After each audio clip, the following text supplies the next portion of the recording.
Yang nggak suka basa-basi, selamat menikmati alur ceritanya. Film dibuka dengan sosok Sun Wukong atau kera sakti yang bertarung melawan puluhan prajurit di atas bukit dengan tongkat emas ajaibnya. Namun pertarungan tersebut ternyata hanya mimpi bagi seorang remaja bernama Jason yang tinggal di kota Boston. Sejak kecil, Jason sangat menggemari seni bela diri kungfu. Ia juga penggemar berat film-film kungfu yang dibintangi oleh Bruce Lee sampai Saori Hara. Hampir setiap hari, Jason mengunjungi toko pegadaian di Chinatown milik Simbah Hop hanya untuk membeli kaset DVD film kungfu dan juga DVD tanpa judul. Hop begitu sangat menyukai Jason karena Jason satu-satunya pelanggan setia yang tidak pernah hutang. Saat Jason melihat-lihat ke area toko, ia tak sengaja melihat ruangan rahasia yang terbuka. Jason pun masuki ruangan tersebut dan tak sengaja menemukan tongkat emas yang sama persis dengan tongkat milik Sun Wukong di mimpinya semalam. Lantas, Jason pun bertanya kepada Hop, apakah tongkat ini tongkat? Hop menjawab bahwa ya, ini tongkat. Hop lalu menjelaskan kalau tongkat ini sudah ada di sini sejak kakeknya Hop membuka toko ini 100 tahun yang lalu. Kakek Hop dan Hop menunggu orang yang tepat untuk mengembalikan tongkat ini kepada pemilik aslinya. Namun, sampai saat ini Hop belum pernah menemukan orang yang benar-benar tepat untuk mengembalikan tongkat ini kepada pemiliknya. Jason kemudian menyambungkan bahwa tongkat ini adalah tongkat emas sakti dari kuil utara dan tadi malam Jason baru saja memimpikannya. Hop pun tersenyum. Dia mengatakan kalau Jason terlalu sering menonton film Hong Kong. Your five awesome Bruce Lee movie. You're the man, Hop. Setelah membeli 3 film kungfu dan 2 film tanpa judul, Jason memutuskan untuk pulang dengan mengendari sepedanya. Saat di tengah jalan, Jason diberhentikan oleh teman wanitanya yang bernama Wanita. Namun gak lama kemudian, Jason tiba-tiba didatangi geng Cekidot yang selalu membuli Jason. Geng tersebut diketuai oleh Lupo yang merupakan siswa ahli bela diri Taekwondo. Lupo lalu sengaja mengambil bingkisan kaset yang Jason beli dan mendapati bahwa Jason baru saja dari toko Chinatown. Dikarenakan Lupo tidak memiliki uang untuk membeli minuman, ia pun mengajak teman-temannya untuk merampok Chinatown dan memanfaatkan Jason sebagai alat memasuki toko. Mereka kemudian mendatangi toko Chinatown pada malam hari dengan Jason dipaksa untuk memberitahu Hop. Saat Hop membuka tokonya, Lupo dan gengnya langsung menggeledah semua barang-barang di dalam toko. Akan tetapi, mereka sama sekali tidak menemukan uang sepeser pun. Hop yang kondisinya sudah tua akhirnya memutuskan untuk melakukan perlawanan dengan tongkat emasnya. Namun sayangnya Lupo malah menembak Hop yang membuat teman-temannya terkejut. Hop kemudian memberikan tongkat emasnya kepada Jason sambil mengatakan bawalah tongkat ini kepada pemiliknya. Bukannya takut, Lupo malah semakin marah dan ingin mengakhiri Jason untuk menghilangkan saksi. Jason pun segera pergi melarikan diri ke lantai atas sambil membawa tongkatnya. Namun setibanya di atas atap gedung, Jason kehilangan jalan yang pada akhirnya ia pun terkepung oleh Lupo. Ketika Lupo hendak menembak Jason, tiba-tiba tongkat emas mendorong Jason sampai jatuh ke dasar dan seketika itu juga Jason langsung pingsan. Entah bagaimana caranya, Jason secara tiba-tiba terbangun di sebuah rumah zaman kuno di Cina kuno. Seorang wanita tua lalu menawari Jason ramuan penyembuh, tetapi Jason menolak dan pergi keluar rumah. Di sini Jason sangat terkejut karena mendapati dirinya berada di pegunungan Cina. Seorang petani lalu memberitahu Jason bahwa Jason ditemukan di pinggir sungai dalam keadaan pingsan. Bersama dengan itu, rombongan prajurit kerajaan datang. Prajurit tersebut menyerang seluruh desa dan mengambil para wanita untuk dijadikan budak. Ketika salah satu prajurit melihat Jason membawa tongkat emas, ia langsung mengerahkan beberapa pasukannya untuk menangkap Jason. Namun dalam penangkapannya, Jason diselamatkan oleh seorang penyair pemabuk bernama Lu Yang yang menguasai ratusan jurus kungfu termasuk jurus mendem. Saat Lu Yang melihat Jason membawa tongkat emas, ia langsung membawa pergi Jason dengan mengendarai kudanya. Lu Yang kemudian membawa Jason ke sebuah rumah makan sedap rasa. Di sana, Jason memberitahu Lu Yang bahwa ia tidak tahu dirinya di mana dan siapa prajurit yang telah menyerangnya. Lu mengatakan kalau Jason tiba di zaman Tiongkok kuno ini melalui gerbang gaib yang mustahil untuk dimasuki, dan tongkat emas itulah yang membuat Jason sampai ke sini. Oh, you carry something very special. Return it to its rightful owner. To return the staff. Lu Yang kemudian menceritakan asal-usul tongkat tersebut, di mana ribuan tahun yang lalu muncullah sosok Man Kekeng yang dilahirkan dari batu gunung. Ia memiliki tongkat emas ajaib yang memiliki nama lain yaitu Ruyi Jingmubang. Dengan adanya tongkat tersebut, Wukong menantang penguasa daratan termasuk Panglima J.D. Werlot. Semua pasukan Werlot dikalahkan oleh Wukong yang membuat Wukong menjadi angkuh. Wukong kemudian melakukan perjalanan ke tanah keabadian yang terletak di Gunung 5 Elemen.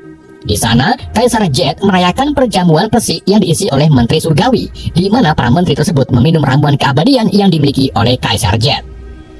Di dalam perayaan tersebut, Wukong datang sebagai tamu tak diundang. Namun tingkahnya yang lucu malah membuat Kaisar Jet tertarik dengan Wukong. Kaisar Jet lalu mengutus Panglima Werlot untuk memberikan Wukong hadiah. Namun, bukannya memberikan hadiah, Werlot malah membuat perduelan dengan Wukong. Siapa yang menang, maka akan menguasai wilayah Tiongkok. Dalam perduelan tersebut, Wukong menggunakan kaki buncinya hanya dengan selai rambut. Ia juga menggunakan kekuatan Chi-nya yang membuat Warlord kalah telak.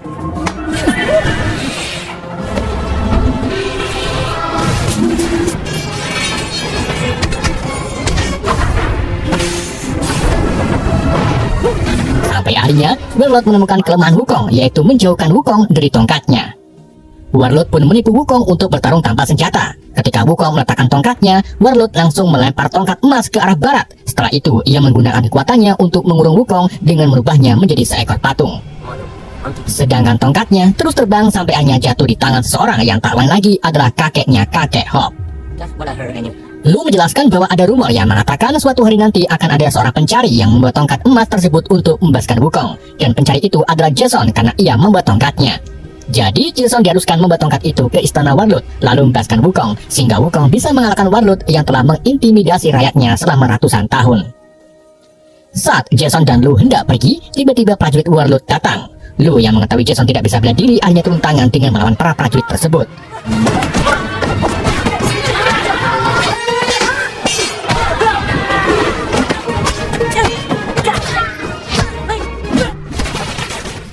Dikarenakan prajurit terlalu banyak, Lu dan Jason pun memutuskan untuk melarikan diri. Dalam pelariannya, mereka dibantu oleh seorang Kimochi bernama Golden Sparrow yang keluarganya dibunuh oleh Warlord.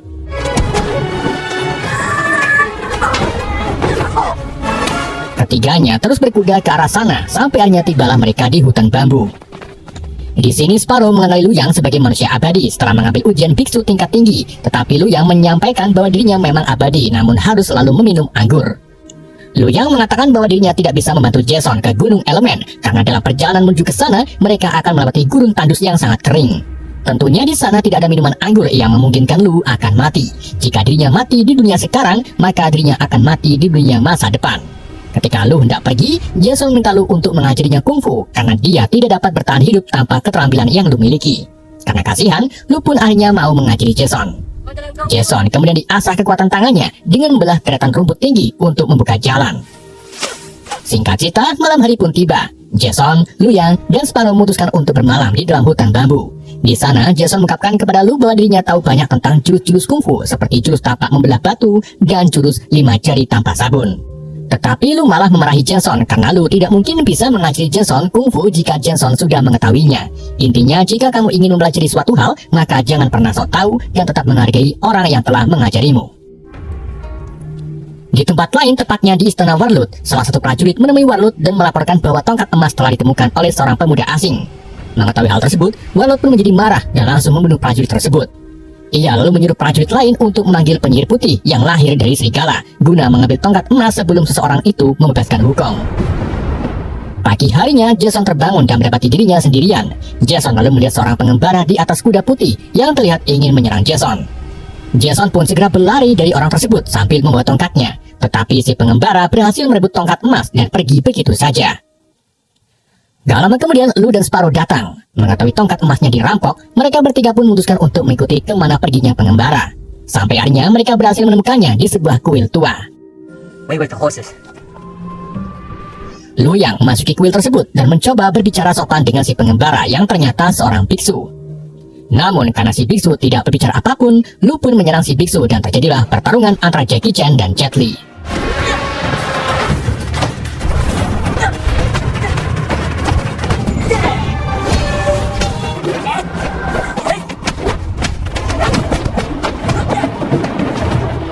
Pertarungan tersebut terlihat sangat sengit sampai-sampai si biksu memutuskan untuk menggunakan jurus belalang sambah, sedangkan Lu menggunakan jurus harimau.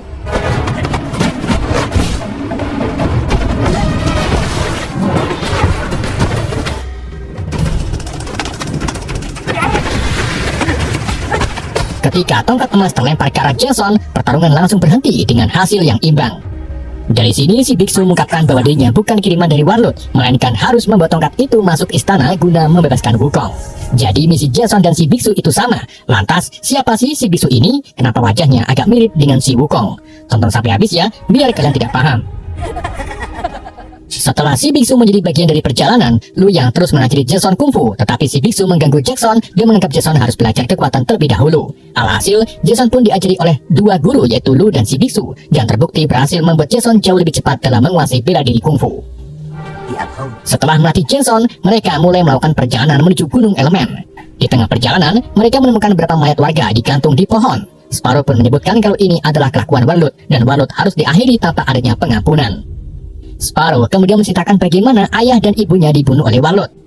Jadi saat Sparrow masih kecil, ayah Sparrow adalah anggota pemerintah yang ingin mengalahkan Warlord. Namun sayangnya ayah Sparrow gugur, begitu pula dengan ibu Sparrow yang terbunuh setelah menyembunyikan Sparrow di dalam sumur.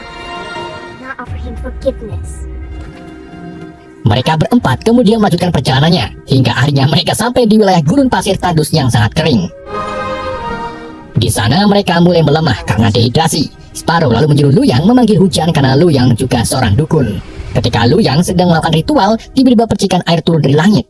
Lu Yang pun sangat bahagia, namun ternyata air itu berasal dari mata air biksu yang keluar dari terongnya. Si biksu lalu memimpin mereka ke gunung yang terlihat dari kejauhan. Sesampainya di sana, Jason melakukan pelatihan bersama si biksu dan si Lu. Setelah berlatih, Jason kemudian berbincang-bincang dengan Sparrow. Rupa-rupanya Jason telah jatuh cinta dengan Sparrow karena rupanya yang sangat cantik. Namun di saat asik-asiknya berbincang, tiba-tiba penyihir putih datang. Mel will tell you what you want to survive the bigger set. Penyihir itu lalu minta Jason menyerahkan tongkatnya. Tapi tentu saja Jason menolak, yang pada akhirnya membuat penyihir marah dan menyuruh prajuritnya untuk menyerang Jason beserta kelompoknya.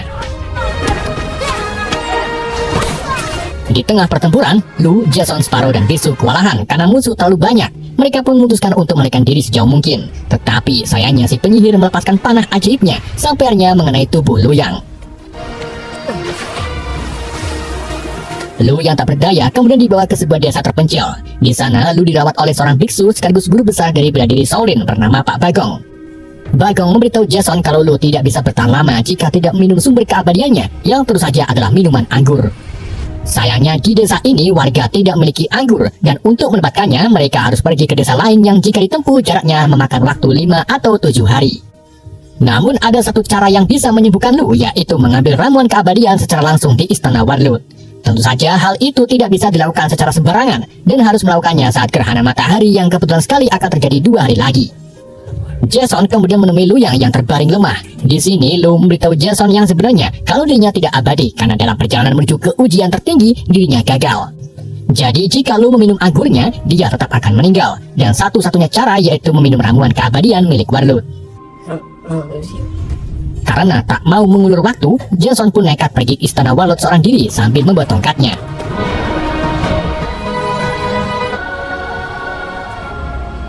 Di sana, Jason menghadap ke panglima perang dan mengajukan tawaran di mana Jason akan memberikan tongkat emas ini kepada Warlord jika Warlord memberikan ramuan keabadian. Namun bukannya menerima tawaran tersebut secara langsung, Warlord malah menyuruh Jason dan penyihir putih bertarung karena ternyata si penyihir ini juga sangat menginginkan ramuan keabadian. Jika Jason menang, maka Jason akan mendapatkan ramuan, begitu pula dengan si penyihir putih. Jason kemudian mulai bertarung dengan penyihir, tetapi di tengah pertarungan tersebut Jason kalah telak.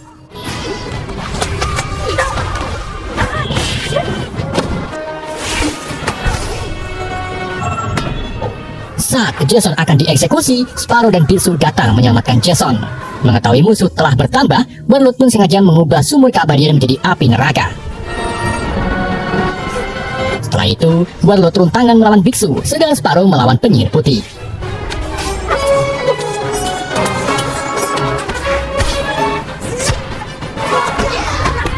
Ketika Jason terkepung oleh prajurit istana, tiba-tiba sekelompok murid Shaolin datang membantu sambil membawa Lu Yang.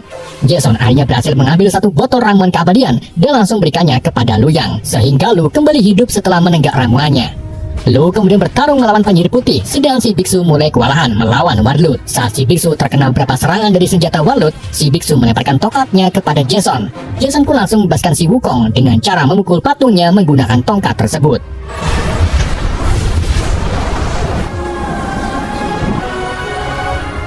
Setelah Wukong berhasil dibebaskan, si biksu tiba-tiba berubah menjadi sehelai rambut Wukong. Ternyata sebelum Wukong dikurung, ia sengaja melepaskan kaki buncinya untuk berjaga-jaga.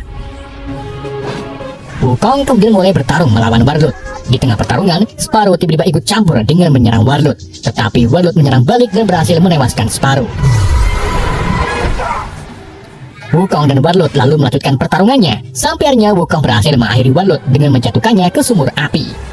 Begitu pula dengan penyihir putih yang berhasil dikalahkan oleh Lu dengan menjatuhkannya ke dalam jurang. Sebelum Sparrow meninggal, ia berpesan kepada Jason agar Jason tidak membuang cairan kentalnya di dalam WC. Gak lama setelah Sparrow meninggal, tiba-tiba Kaisar Jet datang dari surga. Jason memohon kepada Kaisar untuk menghidupkan kembali Sparrow, tetapi Kaisar tidak bisa karena sudah takdir Sparrow tewas di tangan Warlord. Jason, Lu, Yang, dan Wukong lalu dibawa ke 5 gunung elemen oleh Kaisar. Di sana, Wukong berterima kasih kepada Jason yang telah membawakan tongkatnya ke dunia ini.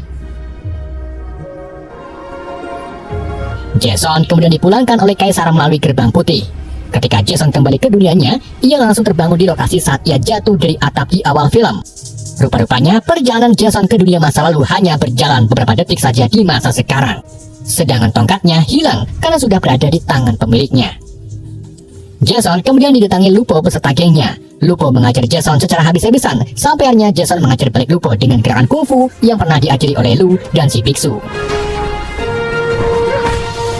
Jackson akhirnya berhasil melumpuhkan Lupo yang membuat geng Lupo lari terbirit-birit sebelum melawan Jason. Setelah itu, Jason menghampiri kakek Hop yang sedang diangkut ke ambulans. Hop memberitahu Jason bahwa dirinya belum mati karena ternyata kakek Hop adalah Luyang yang tentunya masih hidup sampai sekarang ini karena sebelumnya meminum ramuan keabadian.